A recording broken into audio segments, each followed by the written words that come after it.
पहले सपा वालों ने नोएडा को अपनी लूट का एटीएम बना लिया था। हम लोग तो 10 साल से सरकार में नहीं हैं।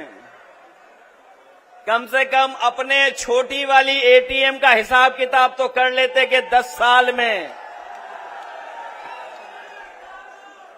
एटीएम का कितना हिसाब किताब बना होगा। अखिलेश यादव की रैली के ठीक एक दिन पहले देश के प्रधानमंत्री और उत्तर प्रदेश के मुख्यमंत्री एक विशाल रैली करते हैं। ठीक उसके एक दिन के बाद अखिलेश यादव की रैली जो है वो इतनी ज़्यादा चर्चा में है कि मोदी जी की रैली की कोई चर्चा नहीं कर रहा है। नज़ारा ये था कि लोग कह रहे हैं कि पूरी तरह से लाल समंदर था। समंदर हम इसलिए कह रहे हैं कि समंदर का जो एरिया होता है वो बहुत लंबा चौड़ा होता, मतलब अथाह जिसे कहते हैं। खास करके जो यादवों की संख्या वो बेहद कम बताई जाती है, इसलिए समाजवादी पार्टी पश्चिम में कमज़ोर पड़ जाती थी। उसके साथ साथ समाजवादी पार्टी की जब उत्तर प्रदेश में सरकार थी तो मुजफ्फरनगर दंगे के साथ साथ और बहुत सारे मामले थे जिसे भारतीय जनता पार्टी और आरएसएस ने बहुत ठीक से भुना लिया था। जो सबसे ज़्यादा पश्चिमी यूपी में जो संख्या है वो अति पिछड़ी जाति का है। वहाँ जो बोलबाला है सबसे ज़्यादा गुज्जर और जाट वोटरों का है। जब आंदोलन हुआ था दिल्ली में, जब जो किसान थे वो आंदोलन पे बैठे थे, 700 से ज़्यादा किसान उन आंदोलन में मारे गए, मर गए, सोचिए आप। लेकिन उसके बावजूद भी राष्ट्रीय लोकदल ने 2024 लोकसभा चुनाव से ठीक पहले भारतीय जनता पार्टी के साथ समझौता कर लिया। राष्ट्रीय लोकदल के साथ अगर बहुजन समाज पार्टी की बात करें, बहुजन समाज पार्टी यानी बहन कुमारी मायावती वहीं से आती हैं। वहाँ जाट वोटरों की संख्या बहुत ज़्यादा है। बहुजन समाज पार्टी भी काफ़ी मजबूत थी वहाँ, लेकिन अब जिस तरह से बहुजन समाज पार्टी का ग्राफ नित्य दिन गिरता जा रहा है, पहली बार राजकुमार भाटी की ताकत पश्चिमी यूपी में लोगों को देखने को मिली है। केवल समाजवादी पार्टी नहीं बल्कि विरोधी भी इस बात का अंदाज़ा लगा चुके हैं कि राजकुमार भाटी की असली ताकत क्या है। मात्र एक रैली से पूरे उत्तर प्रदेश में एक माहौल तो जरूर गया है कि 2027 में परिवर्तन की अब बयार देखी जाएगी। साथियों नमस्कार, मैं हूं रजनीश और आप जन आदर्श भारत देख रहे हैं। अखिलेश यादव की 2027 विधानसभा चुनाव से ठीक पहले एक रैली पूरे देश भर में चर्चा का विषय बन गई है। सोचिए कि अखिलेश यादव की रैली के ठीक एक दिन पहले देश के प्रधानमंत्री और उत्तर प्रदेश के मुख्यमंत्री एक विशाल रैली करते हैं। ठीक उसके एक दिन के बाद अखिलेश यादव की रैली जो है वो इतनी ज़्यादा चर्चा में है कि मोदी जी की रैली की कोई चर्चा नहीं कर रहा है। जो वीडियो वायरल हुई, जो कैमरे में कैद करके लोगों ने वायरल की, उसमें साफ तौर पर यह देखा गया कि देश के प्रधानमंत्री नरेंद्र मोदी की रैली में, जहां इतना बड़ा विशालकाय एयरपोर्ट का उद्घाटन था, जेवर एयरपोर्ट जो है वो 29,500 करोड़ रुपए का प्रोजेक्ट है, जिसका उद्घाटन करने के लिए देश के प्रधानमंत्री नरेंद्र मोदी उतरे थे। उत्तर प्रदेश के मुख्यमंत्री भी मौजूद थे, उनको गिनाने के लिए बहुत कुछ था। लेकिन उसके बावजूद भी अखिलेश यादव की रैली की चर्चा इतनी ज़्यादा है कि पूछिए मत। लोगों ने पोस्ट किया और कहा कि देश के प्रधानमंत्री नरेंद्र मोदी की रैली में जो लोग आए थे वो सचमुच चल करके नहीं आए थे बल्कि उन्हें लाया गया था। बहुत सारे लोग उन रैलियों में विवश थे, विवश करके लाया गया। खबर ये भी है, आरोप ये भी है कि जिन अधिकारियों और कर्मचारियों को ज़बरदस्ती उस रैली में लाया गया, बुलाया गया, उनके लिए उसके बाद 2 दिन की छुट्टी का हवाला तक दिया गया। उसके बाद अखिलेश यादव की रैली होती है और उस रैली का नज़ारा ये था कि लोग कह रहे हैं कि पूरी तरह से लाल समंदर था। समंदर हम इसलिए कह रहे हैं कि समंदर का जो एरिया होता है वो बहुत लंबा चौड़ा होता, मतलब अथाह जिसे कहते हैं, जिसका ओर और अंत बड़ा विशाल होता है। ठीक उसी तरह का समाजवादी पार्टी का लाल समंदर देखा गया और उस लाल समंदर को लेकर के पूरी तरह से भारतीय जनता पार्टी और आरएसएस में घबराहट बताई जा रही है। वो इसलिए नहीं कि अखिलेश यादव की रैली में इतने ज़्यादा लोग आए। हालांकि उत्तर प्रदेश में अखिलेश यादव की वो पॉपुलरिटी है वो लोकप्रियता है कि जहां भी उनका कार्यक्रम होता है, बिन बुलाए जो युवाओं की भीड़ होती है वो ज़बरदस्त होती है। क्योंकि उनकी फैन फॉलोइंग इस तरह की है कि लोग उनको सुनने के लिए दूर दूर से आते हैं। लेकिन पश्चिमी यूपी जहां समाजवादी पार्टी काफ़ी कमज़ोर रही, उसे कमज़ोर हम इसलिए कह रहे हैं कि लगातार समाजवादी पार्टी गठबंधनों के सहारे पश्चिमी यूपी में लड़ती रही है। लोगों के सहारे की ज़रूरत पड़ती रही, चाहे वो कांग्रेस हो चाहे राष्ट्रीय लोक दल हो, उनके सहारे से ही समाजवादी पार्टी पश्चिमी यूपी में हमेशा चुनाव लड़ती रही। कहा जा रहा है कि अखिलेश यादव ने 2027 का शंखनाद दादरी से किया है, जो गौतम बुद्ध नगर जिले में आती है। अखिलेश यादव ने दादरी से शुरुआत इसलिए की, कहा जा रहा है कि 2012 विधानसभा चुनाव से ठीक पहले अखिलेश यादव ने जब उत्तर प्रदेश में अपनी यात्रा निकाली थी तो दादरी से ही उन्होंने शुरुआत की थी। और इस बार फिर से पश्चिमी यूपी के दादरी से अखिलेश यादव ने 2027 का शंखनाद किया। उस शंखनाद के पीछे बहुत सारी कहानियां हैं।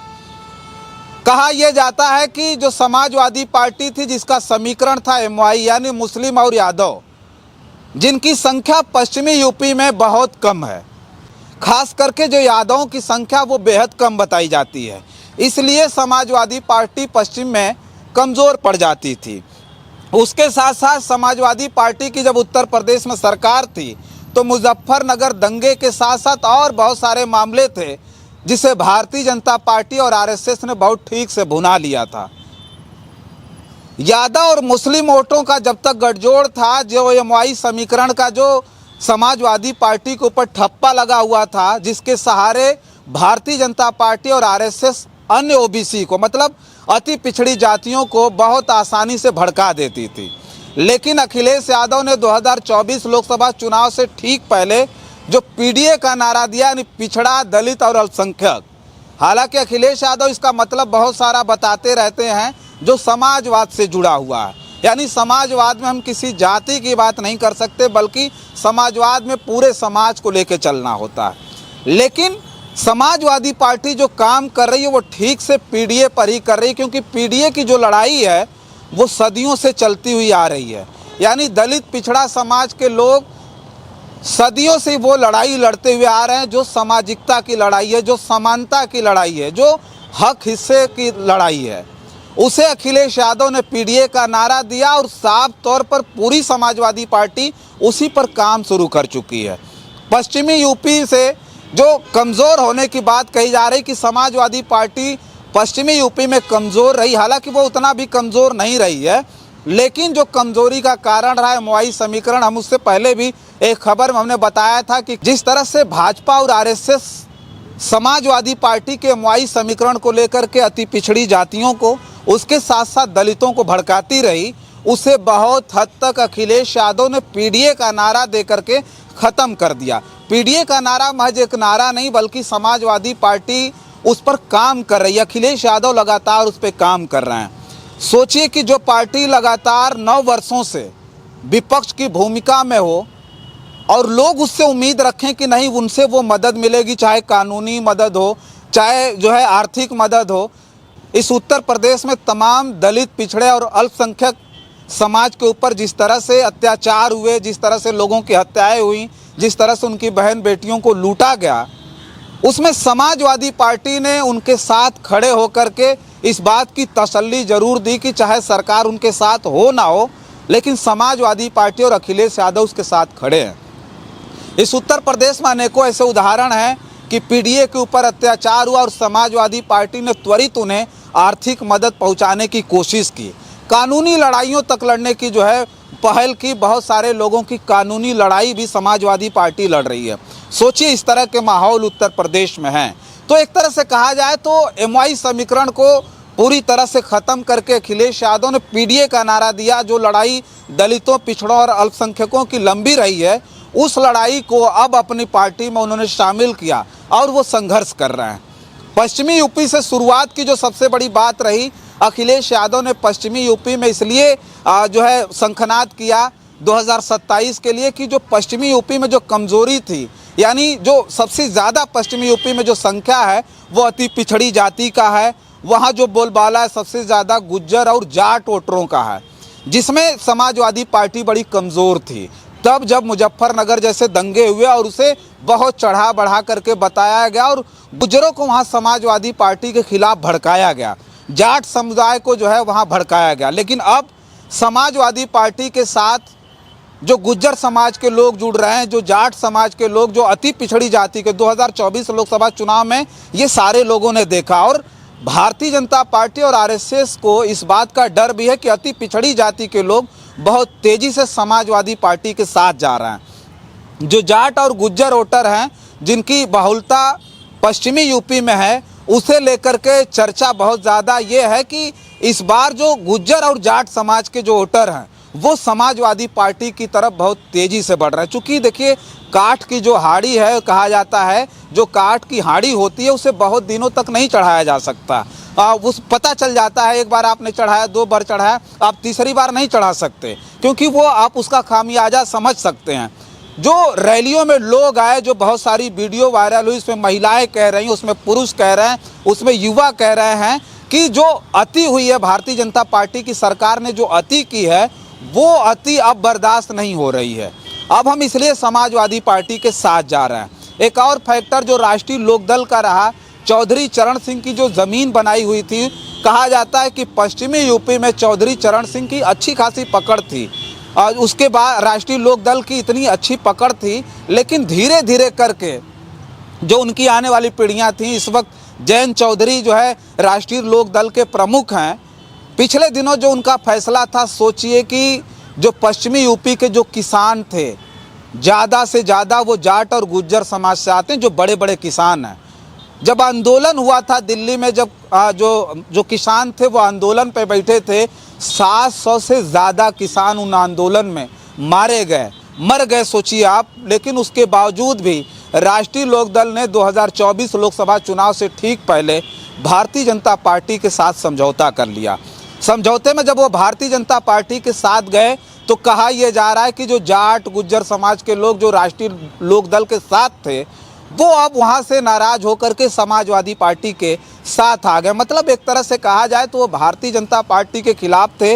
राष्ट्रीय लोकदल का जैसे ही गठबंधन भाजपा से हुआ, और कहा यह जाता है, हालांकि हम उस पर बात नहीं करेंगे चूँकि वो सम्मान के हकदार थे, चौधरी चरण सिंह को भारत सरकार ने भारत रत्न दिया था, तो कहा जाता है कि ये समझौते के साथ हुआ था, ये आरोप लगाया जाता है। तो चाहे जो कुछ भी रहा हो, लेकिन किसानों को इस बात का बहुत दुख हुआ था कि राष्ट्रीय लोकदल जिसके साथ वो लगातार खड़े रहे, चौधरी चरण सिंह किसानों के बड़े नेता थे, तो इसलिए लोग राष्ट्रीय लोकदल के साथ रहे। लेकिन उसके बाद भारतीय जनता पार्टी के समझौते के बाद सोचिए कि वो जो जाट गुज्जर समाज के जो किसान थे, बड़े बड़े जो किसान जो पश्चिमी यूपी के थे, वो नाराज हुए और समाजवादी पार्टी के साथ वो आ रहे हैं, जिसकी झलक आपको 2027 में देखने को भी मिलेगी।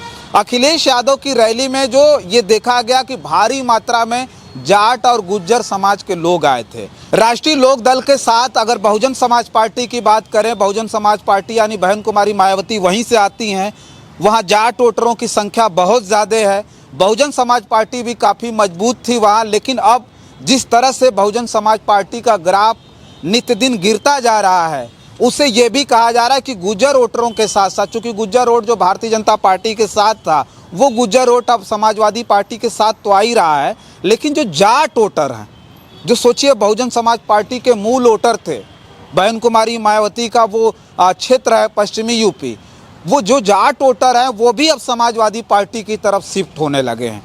अगर जाट और गुज्जर वोटर और उसके साथ साथ जो अति पिछड़ी जाति के वोटर हैं वो समाजवादी पार्टी के साथ आ जाएंगे, तो यकीन करिए कि पश्चिमी यूपी में भी समाजवादी पार्टी बहुत शानदार प्रदर्शन करने जा रही है। उस रैली का जो आयोजन हुआ था, वो आयोजन भी गुज्जर समाज से आते हैं राजकुमार भाटी, जो समाजवादी पार्टी के राष्ट्रीय प्रवक्ता हैं। हालांकि कहा जाए तो इस रैली के बाद राजकुमार भाटी का जो चेहरा है वो बहुत ज़बरदस्त तरीके से उत्तर प्रदेश की राजनीति में बढ़ा हुआ है। राजकुमार भाटी बहुत पढ़े लिखे व्यक्ति हैं और वो समाजवादी पार्टी का पक्ष लगातार टीवी चैनलों पर रखते हैं, लेकिन पहली बार राजकुमार भाटी की ताकत पश्चिमी यूपी में लोगों को देखने को मिली है। केवल समाजवादी पार्टी नहीं बल्कि विरोधी भी इस बात का अंदाज़ा लगा चुके हैं कि राजकुमार भाटी की असली ताकत क्या है। जिस तरह का लाल समंदर उस दादरी की रैली में देखा गया, उसके बाद ये साफ हो गया है कि पश्चिमी यूपी में समाजवादी पार्टी और अखिलेश यादव अकेले अब चुनाव लड़ने की तैयारी में। हालांकि जो इंडिया गठबंधन रहा है वो अखिलेश यादव लगातार कहते हैं कि हम किसी कमज़ोर का हाथ नहीं छोड़ सकते, हम उसके साथ ही रहेंगे। तो इंडिया गठबंधन रहे, कांग्रेस गठबंधन में रहेगी, लेकिन ये बात अब साफ हो गई है कि राष्ट्रीय लोकदल जिस तरह से 2024 में भारतीय जनता पार्टी के साथ रहे, इस बार भी राष्ट्रीय लोकदल अगर वो भारतीय जनता पार्टी के साथ ही रहेगी 2027 विधानसभा चुनाव में, फिर भी समाजवादी पार्टी अब पश्चिमी यूपी में शानदार प्रदर्शन करने जा रही है। ये विधानसभा का जो चुनाव है, जो रैलियों में लोग आए, जो लोग रैलियों में जिनका फीडबैक आया, जो लोग लगातार रैलियों में बोल रहे थे, कह रहे थे चैनलों के सामने कि हम बिल्कुल भारतीय जनता पार्टी की सरकार से त्रस्त आ गए, इसलिए हम समाजवादी पार्टी के साथ आ रहे हैं, क्योंकि समाजवादी पार्टी और उसके नेता अखिलेश यादव से हमें बहुत बड़ी उम्मीद है। तो क्या अखिलेश यादव इस उम्मीद पर खरा उतरेंगे? क्या अखिलेश यादव की ये जो रैली रही पश्चिमी यूपी में, पश्चिमी यूपी से अब पूरे उत्तर प्रदेश में अखिलेश यादव 2027 के चुनाव को साधने में लगे हुए हैं। पश्चिमी यूपी में कहा जा रहा है कि जिस तरीके की तैयारी समाजवादी पार्टी की चल रही है ज़मीनी स्तर पर, वो कभी नहीं हुई थी। नेताजी के ज़माने में भी इस तरह की ज़मीनी स्तर पर तैयारी नहीं हुई थी जो अखिलेश यादव के समय में इस वक्त 2027 विधानसभा चुनाव को लेकर के चल रही है। क्योंकि लोग कह रहे हैं कि अगर पश्चिमी यूपी में अखिलेश यादव अपना जनाधार बना लेते हैं तो पूर्वांचल ऐसे ही उनके साथ आ जाएगा। और मात्र एक रैली से, जो लोगों के बीच में चर्चा है, सचमुच मात्र एक रैली से पूरे उत्तर प्रदेश में एक माहौल तो जरूर गया है कि 2027 में परिवर्तन की अब बयार देखी जाएगी। तो उसके साथ साथ अखिलेश यादव ने अब जो है पश्चिमी यूपी से जो शुरुआत की है, क्या पश्चिमी यूपी में अब अखिलेश यादव जिलेवार या विधानसभा वार वहाँ यात्रा निकालेंगे, लोगों के बीच जाएंगे, ये भी लोगों के बीच चर्चाएं हैं। कहा यह जा रहा है कि अब अखिलेश यादव पश्चिमी यूपी से ही पूरे उत्तर प्रदेश के भ्रमण के लिए यात्रा निकालेंगे और सबसे पहले वो पश्चिमी यूपी के साथ साथ बुंदेलखंड और उसके बाद वो पूर्वांचल की तरफ बढ़ेंगे। ये कार्यक्रम बहुत जल्द प्रस्तावित होने जा रहा है, क्योंकि अखिलेश यादव की ये जो रैली थी, अखिलेश यादव को भी इस बात का अंदाज़ा हो गया है कि जो जनता है वो उनके साथ है। केवल उनकी उम्मीदों पर अगर अखिलेश यादव खरा उतरते हैं तो सचमुच उत्तर प्रदेश में अब बहुत बड़ा परिवर्तन होने जा रहा है। समाजवादी पार्टी फिर से सत्ता में वापसी करने जा रही है। हम नहीं कह रहे हैं, बल्कि उत्तर प्रदेश की जनता के बीच ये बहुत सारी चर्चाएं चल रही हैं। अखिलेश यादव की दादरी में जो रैली हुई, उसे लेकर के आपकी क्या प्रतिक्रिया है, कमेंट बॉक्स में ज़रूर लिख करके बताइएगा। बहुत सारी खबरों के लिए बने रहें जन आदर्श भारत के साथ। हमें दें इजाज़त, नमस्कार।